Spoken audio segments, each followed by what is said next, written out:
With the recent release of Andor Season 2, it means it's time to look at all the live-action Disney Plus Star Wars series we have seen so far and rank them from my least favourite to my favourite.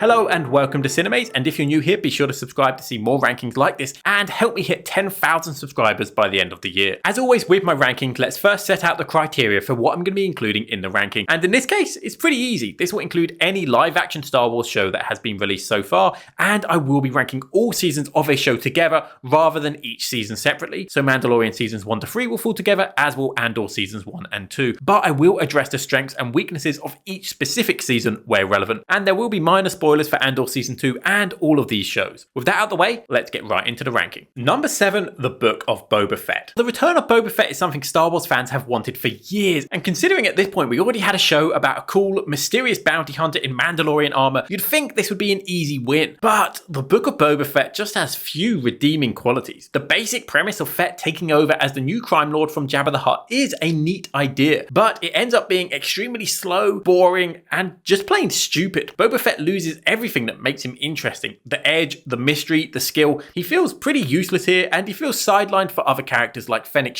who seems to get in on the action more, and when the Mandalorian shows up, it just makes you realise how he is everything you want Boba Fett to be. A massive amount of the season takes place in flashbacks, which feels slow and character driven. Now this would be fine if they paid off, but they don't actually lead anywhere, so they end up feeling like a massive waste of time. And then the stuff that takes place in the present day, it's super basic and uninteresting, and Boba Fett just feels useless. So there's really not much to this show. And outside of these, we get 2 episodes of The Mandalorian, which are easily the best episodes of the season. Again, just feeling like Boba Fett is not the most interesting character in his own show. And it feels like even the show itself knows this, and so that's why they want to focus on other characters. And even with these Mandalorian episodes being the best, I still don't like that they brought Grogu back so soon after separating him from Mando, and that the reunion happens in a completely different series. That's bizarre. Overall, The Book of Boba Fett just leaves me feeling confused as what they wanted this to be. It feels like maybe it was originally a season of The Mandalorian that they rewrote to focus on Boba Fett without enough material to make it interesting. It's slow, it's boring, and it's a waste of the return of one of Star Wars' most underutilized characters who ends up being underutilized all over again. Number 6, The Acolyte. Next up we have The Acolyte. Again, another waste of potential, and you're going to feel that as a familiar theme across some of these rankings. Having a show set in the Star Wars universe in the past focusing on a different era disconnected from everything that we've seen before is a good idea. I'd like to see more of this from Star Wars. Not everything needs to be so focused around the same time period and the same characters. And doing something like this could give new life and longevity to the franchise. But unfortunately, this season was not the way to do it. Because despite it being designed as something new and fresh, it actually ended up being more of the same. Mysterious emerging Sith threats, an exploration of the failure of the Jedi, and a hero turning to the dark side. Sound familiar? We've seen it all before, but this time it's less interesting and morally confused. Like, I'm not against watching a show where we see the hero turn to the dark side. I actually find that an interesting concept. And sure, we can feel sympathetic to them, understand why they are turning, but it should not be presented as a good thing, because that's how they show it in The Acolyte, as a moment of triumph, of self-acceptance, something to be proud of. And that is just a bizarre take on the dark side that just really feels like a disservice to everything that has come before it. Because this is set in the height of the Jedi Order, it means that all the Jedis act very stoic and emotionless, and most of our characters here are just boring and unlikable. I think the Stranger was an interesting villain, but the real standout here was definitely Soul. Firstly, a great performance, easily the best in the show, and it is mind-blowing that this is his first English language performance, showing how a good actor can transcend their native language. But also the character with the most depth, with an interesting backstory, struggling with balancing his control of emotions, his attachments, and some of the decisions that he's made in the past. But again, his decisions are presented here as 100% bad. But if you actually look at it, he did try to save a young girl from what looked like an evil cult. This show is so set on trying to portray a very specific message that it ignores all other perspectives that actually feel more relatable. And that ends up making the message that they're trying to tell feel overly simplistic, stupid, and aggravating to the audience. Now, I do rank this above Boba Fett because while the plot is frustrating, things do actually happen in this one. Soul is more of an interesting character than Boba Fett was in his show, and the action here is way better better. Similar to how the prequels had the fast-paced and highly choreographed lightsaber fights from that era, this older era gives the Jedi of this time a different style, much more influenced by martial arts and wireworks, and it can be very good at times and way better than the slowest bike chase of all time or the unnecessary spins of the action in Boba Fett. Number 5, Obi-Wan Kenobi. While talking about wasted potential, that feels the most relevant here, because while this show is nowhere near as bad as the lower ranks, this one had the potential to be so much more. There is of course a great appeal to seeing Ewan McGregor back in the role as Obi-Wan, and he brings his A game with a really fantastic performance here, but the show struggles to do anything interesting with it. The season is only 6 episodes, which feels way too short to do a deep or meaningful exploration of this character and his life over the years in hiding, but too long to fill out the runtime with the script that they had actually written. Because this script repeats plot threads like Leia getting kidnapped twice. It's almost like this was originally written to be a movie and they had to pad it out into a whole season. Oh wait, that's exactly what happened. And I do think there is a good movie in here, but it's bogged down by stretching its plot out so thin just to fill out the runtime without adding anything meaty in here to actually earn it. They wanted to make an Obi-Wan show and they knew the fans wanted this, but they didn't actually have a story to tell. On paper, this should be the biggest season they have made, but it feels weirdly small scale and cheap. The sets feel small and enclosed, the scope feels narrow, and the script feels very one note. There are other series way higher up this list which feel much more high budget, which is bizarre to me. This is Obi-Wan Kenobi. This should be the biggest, most prominent series that they make, and it is filled with some laughably bad moments like Leia running away from fully grown men in an awful chase scene, or Obi-Wan hiding Leia under his jacket through an Imperial base like it's a Saturday morning cartoon. Overall, this series is fine, but it could have and should have been so much more. Unfortunately, it ends up feeling like a watered down, stretched out story that doesn't really end up adding much to the Star Wars mythos. It's massively saved by a great performance from McGregor and the novelty of seeing Hayden Christensen return, but other than that, there's not much here, and I don't have any desire to rewatch this one. Number 4, Ahsoka. Next up we have Ahsoka, and this one is more of a mixed bag. This feels like the most classically Star Wars of these shows. It's about the Force, Jedi, lightsaber fights, returning characters, the remains of the Empire. So naturally, there is something fun and familiar about this premise that makes it enjoyable. As someone who really likes Rebels, I enjoy that this acts as a continuation of that show, but how accessible is this for people who didn't watch that cartoon? Honestly, the biggest problem here is the titular character of Ahsoka. She is just so boring here and spends a lot of the show just standing there with her arms crossed. It often felt like she was just reading lines that sounded cool on paper, but they didn't feel like real conversations, and we only begin to see more glimpses of the more upbeat, hopeful Ahsoka near the end of the season, which was far too late. For the main character, she doesn't have a major arc and she feels sidelined at the expense of the returning characters. And that's partly because it's also Sabine Wren's story, who is really a co-lead here. I think the actress is doing a good job of bringing the character from the cartoon to life. I think it did feel like Sabine, but the main problem with her character is that she often makes some bad choices that it's really hard to get behind her character and root for her, and it felt like more time was needed showing her overcoming her Force block. So the main characters end up being the least interesting parts of this show, and it's the returning characters, Thrawn, Ezra, Anakin, and the new character of Baylan Skoll, who ended up being the more interesting and engaging characters, and they ended up being the reason that I wanted to watch this each week. I also do think there is a villain problem here, not because the villains are bad, but because there are just so many. We have an Inquisitor who is working alongside a Dark Jedi apprentice, who is working for the Dark Jedi Master, who is working with a Dathomir Night Sister, who all want to get Thrawn, who's the big bad guy, but even Thrawn is working with the Great Mothers. So there's just a lot of villains here, and they don't all get to be explored. Overall, Ahsoka often plays as a new season of Rebels, and as a Rebels lover, I like that, but it does also make Ahsoka feel like a side plot in her own show, with other characters often taking the spotlight. It tries to balance way too many characters and lacks strong dialogue or themes, but the actual plot and classic Star Wars feeling are engaging enough to keep me hooked and wanting to see more. So while it's not necessarily a good season of a show titled Ahsoka, it's a good enough season of Star Wars. Number 3, Skeleton Crew. Kicking off the top 3 is Skeleton Crew, and honestly, it feels generous having this here. You'd expect my top 3 to be great projects that I love, but Skeleton Crew is a good project that I like. It kind of gets to number 3 not due to the strength of this show, but due to the failures of all the ones below it. Skeleton Crew knows exactly what it is. A fun, family-friendly adventure in the Star Wars universe, inspired by movies like The Goonies. It's not trying to be the best, the most mature, or the most action-packed. It's a safe, solid season of TV, and it executes that premise perfectly. It does feel fun and fresh because it's largely disconnected from the wider Star Wars mythos, and you can just jump right into this one and just enjoy it as some some random one-off adventure. The child actors deliver good performances and they don't feel annoying, and then you add in Jude Law who elevates the material. It has a solid enough mystery and you get to visit some interesting new planets, and the whole thing is viewed through the lens of a child, which does add a fresh new perspective to this galaxy. Some of the twists are a bit predictable, but it is aimed at children, so I can be more forgiving. Overall, this season was exactly what it needed to be, a fun adventure in the Star Wars universe that is aimed at younger audiences. It executes this premise perfectly and doesn't have any major issues, which is what gets it above the previous shows. But by the nature of this premise, it was never going to be in my top spots, where I'm always going to favour the more mature, complex or thought-provoking series. Number 2, The Mandalorian. The first Star Wars live-action show we got still remains as one of the best, as The Mandalorian comes in at number 2. The first season of this show is incredible. It introduced us to this cool, mysterious bounty hunter who captures the essence of what made Boba Fett cool in Empire, but we actually get to see him use his skills and do amazing feats. And of course, you throw in Baby Yoda, who immediately became a cultural icon. It's an easy formula for success. The nature of this show allowed some very episodic storytelling, with each episode feeling like a self-contained adventure, a level of a video game that you could jump into each week and enjoy some new part of the Star Wars universe. And all of this was done on a TV budget while still feeling cinematic. Then we get season 2, which built off the strength of the first season, and it began to connect this independent character into the wider Star Wars universe. Its episodic nature began to show some flaws,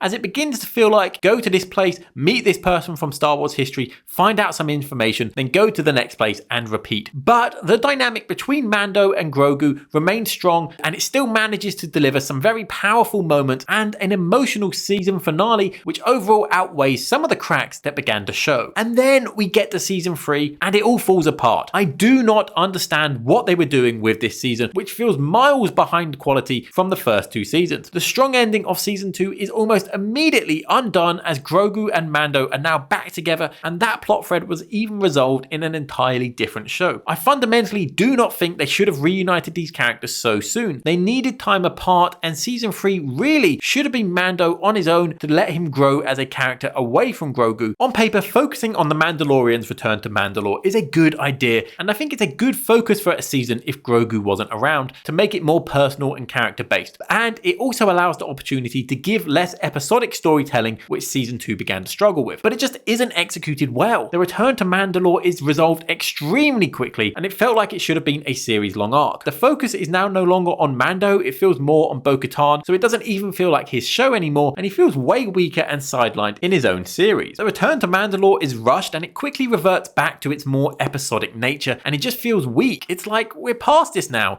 You did the episodic thing, you earned our trust, now tell us a meatier story, something that we can sink our teeth into. So when it goes back to the episodic side, it just feels so simplistic. And then we get this rushed conclusion about Moff Gideon and his clones, which feels like it speeds through a final conflict which has slowly been teased and built up over the past 2 seasons. So it just feels like an unsatisfying conclusion. Season 3 is just handling way too much and juggles so many plot lines that each could have carried a season on their own, but instead it rushes through them all and it doesn't really deliver on any of them. Overall, the first 2 seasons of this show are still strong enough and better than anything further down this list that it still is able to reach my number 2 spot, but that 3rd season is so disappointed that it does hold it back, and it casts a real shadow on the legacy of the earlier seasons, and it stops it from being a really solid trilogy of seasons, and honestly makes me worried about the film and the future of the other shows connected to Mando, because season 3 really was a failure at a fundamental story level. Number 1, Andor. But coming in at number 1 is of course Andor, a 2-season epic which easily clears all other 6 shows lower down this list. Going into this before season 1, I didn't feel particularly interested in this show, because although I enjoyed Rogue One, I didn't feel like Katee and Andor needed a show. And compared with, say, the likes of Obi-Wan, Boba Fett, Ahsoka, Andor on paper was less interesting to me. And giving Andor a show just felt like content for the sake of content.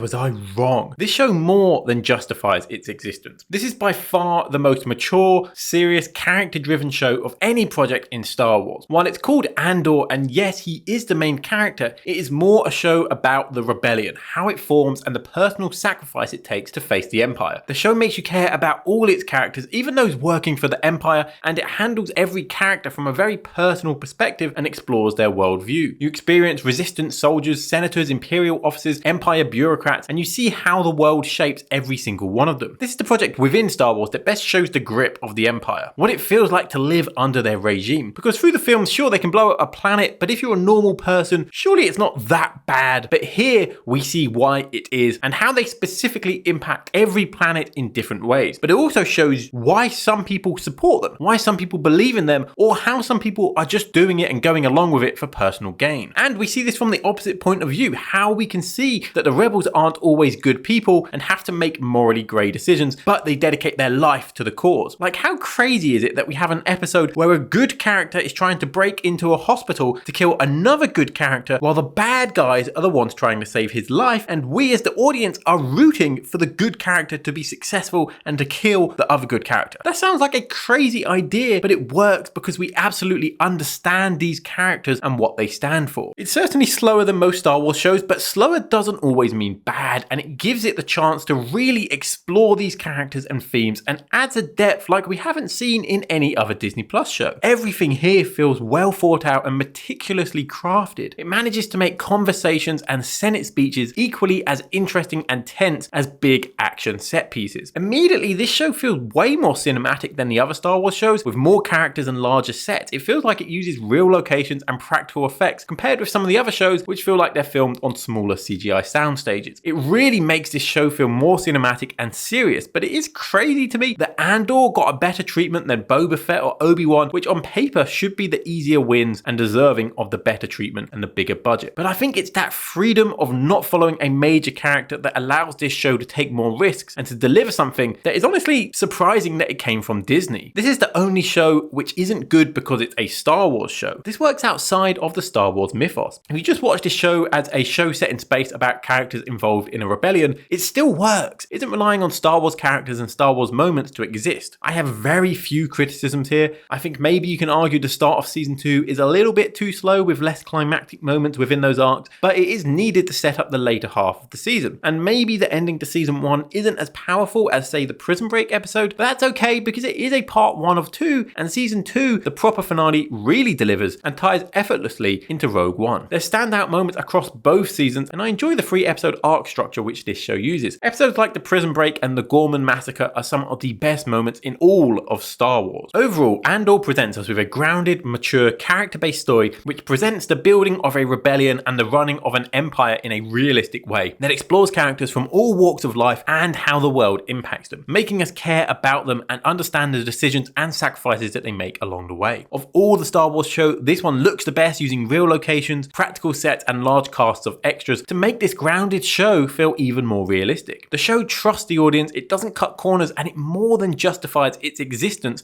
as a key piece in the Star Wars lore. The longer episode count allows everything to be fully explored and ends up being a masterpiece of slow burn storytelling that blows the other Star Wars shows and even other Disney Plus shows out of the water and easily comes in at number 1.